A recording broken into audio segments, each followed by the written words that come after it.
విశాఖలో యారాడ కొండ చర్యలు విరిగిపడ్డాయి. మొంతా తుఫాన్ ప్రభావంతో నిన్నటి నుంచి కురుస్తున్న వర్షానికి కొండ అంచులు పూర్తిగా నానిపోవడంతో మట్టి రాళ్లు జారిపడ్డాయి. దానికి సంబంధించిన బ్రేకింగ్ చూస్తున్నాం. కొండ చర్యలు జారిపడటాన్ని గమనించి రోడ్డుపై వాహనాలు నిలిపివేయడంతో ప్రమాదం తప్పింది. రోడ్డుపై రాళ్లు మట్టి పడటంతో కాసేపు వాహనాలన్నీ నిలిచిపోయాయి.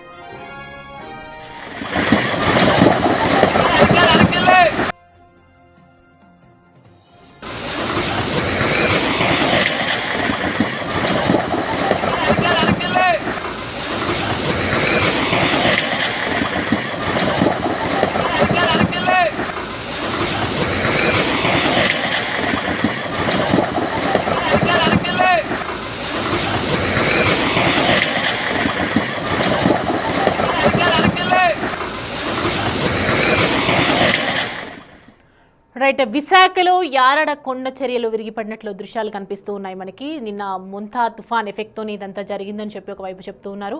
అండ్ దీనికి సంబంధించి పూర్తి డీటెయిల్స్ అడిగి తెలుసుకుందాము. ప్రతినిధి రాజు మనకి అందుబాటులో ఉన్నారు. రాజు, మొంతా ఎఫెక్ట్ వల్ల ఇదంతా జరిగిందా? సో ఎట్లా ఉంది అక్కడ సిచ్యువేషన్స్? క్లియర్ డీటెయిల్స్ చెప్పండి. 2 రోజుల నుంచి ఎడతెరిపి లేకుండా కురుస్తున్నటువంటి భారీ వర్షాలకు యారాడ బీచ్ సమీపంలో కొండ చర్యలు విరిగిపడినటువంటి పరిస్థితి అయితే ఉంది. ముఖ్యంగా ఇక్కడ మొత్తం అంతా కూడా నేవల్ బేస్కి సంబంధించినటువంటి వాళ్ళు ఉంటారు. మొత్తం ఈ ఘాట్ రోడ్డు, ఆ కొండపైకి వెళ్ళే ఘాట్ రోడ్డు మొత్తం అంతా కూడా నేవీ వాళ్ళ అధీనంలో ఉంటుంది. ఆ కొండను దాటి వెళ్తే ఈ యారాడ బీచ్ అనేది వస్తుంది. ఇది అత్యంత ప్రమాదకరమైనది. సాధారణమైన రోజుల్లో కూడా యారాడ బీచ్కి వెళ్ళాలంటే ఘాట్ రోడ్లో ప్రయాణం కొంత కష్టంతో కూడుకున్నటువంటిది. అట్లాంటి యారాడ బీచ్లో బీచ్కి సమీపంలోనే దాదాపుగా కొండ చర్యలు విరిగిపడినటువంటి పరిస్థితి అయితే ఉంది. ఒక్కసారిగా కొండ చర్యలు జారిపోయినటువంటి నేపథ్యంలో రాకపోకలు నిలిపివేశారు. ఆ బస్సులు కూడా కొంతసేపు నిలిచిపోయినటువంటి పరిస్థితి అయితే కనిపిస్తుంది. ఎందుకంటే 2 రోజుల నుంచి ఎడతెరిపి లేకుండా ఒక పక్క నుంచి వర్షం కురుస్తుంది.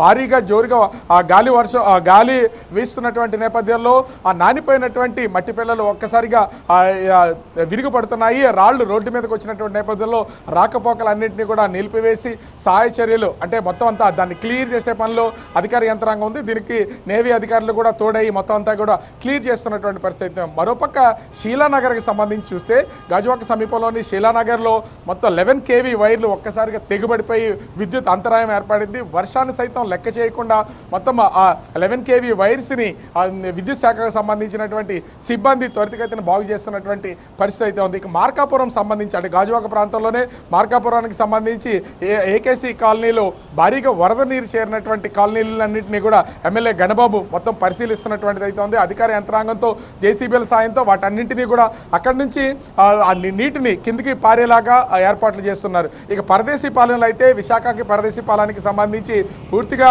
ఆ రాకపోకలు అనేది తెగిపోయినటువంటి పరిస్థితి ఉంది. ఇది పెందుర్తి నియోజకవర్గంలోకి వస్తుంది. మొత్తం ఒక నదిలాగా వాటర్ అంతా కూడా ప్రవహిస్తున్నటువంటి పరిస్థితి ఉంది. ఒక్కసారిగా ఎగువ ప్రాంతంలో కురిసినటువంటి వర్షపు నీరంతా కూడా ప్రవహిస్తూ వస్తున్నటువంటి నేపథ్యంలో పరదేశీ పాలెంలో కూడా మొత్తం ఎక్కడికక్కడ వాటర్ వేగంగా అంటే ఫ్లో ఎక్కువగా ఉన్నటువంటి నేపథ్యంలో రాకపోకలు నిలిపివేసి పోలీసులు బోర్డులను అయితే పెట్టినటువంటి పరిస్థితి ఉంది. ఇక అన్నిటికంటే ముఖ్యంగా చూస్తే ఎడతెరిపి లేకుండా కురుస్తున్నటువంటి వర్షాలకి అటు కొండల గుట్టల్లో నుంచి పాములు అనేవి బయటకు వస్తున్నటువంటి పరిస్థితి అయితే ఉంది.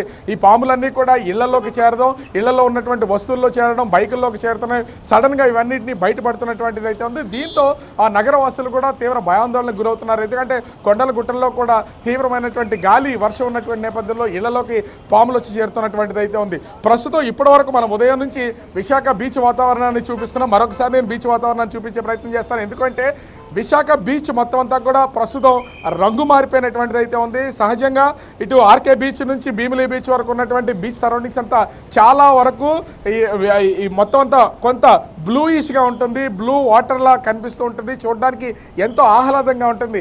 కానీ ఇప్పుడు మొత్తం దాదాపుగా కనుచూపు మేరలో కనిపిస్తున్నది మొత్తం అంతా కూడా ఆ నీరు ఆ రంగు మారిపోయినటువంటి పరిస్థితి అయితే ఉంది. దీని ప్రభావం కూడా ఖచ్చితంగా తుఫానుకు సంబంధించింది అనేది ఇక్కడ ఉన్నటువంటి వాళ్ళు చెప్తున్నటువంటిది అయితే ఉంది. ఎందుకంటే తుఫాను వల్ల సముద్రం లోపల అలజడి ఎక్కువగా ఉంటే ఈ రకంగా ఆ వాటర్ రంగు మారే అవకాశం ఉందనేది నిపుణులు చెప్తున్నటువంటి మాట. ముఖ్యంగా చూస్తే సముద్రంలో అలజడి ఎక్కువగా ఉంది, అలల తీవ్రత ఎక్కువగా ఉంది, గాలి వాటం ఎక్కువగా ఉంది.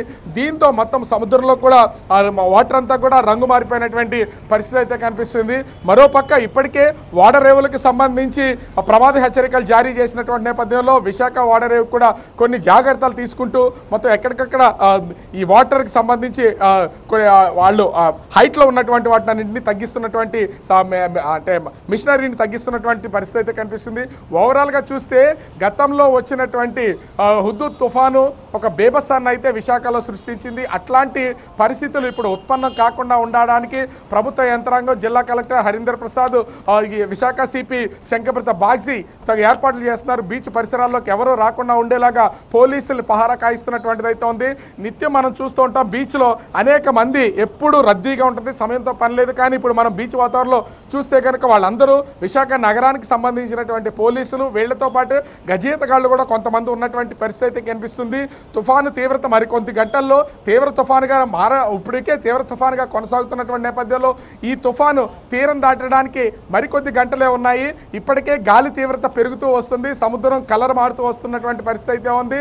దీంతో కొన్ని జాగ్రత్తలు తీసుకుంటున్నటువంటిది అయితే కనిపిస్తుంది. ఓవరాల్గా చూస్తే విశాఖ నగరంలో కొండ చర్యలు ఎగిరిపడుతున్నాయి, కొన్ని కాలనీలు ముంపుకు గురవుతున్నటువంటి పరిస్థితి అయితే ఉంది.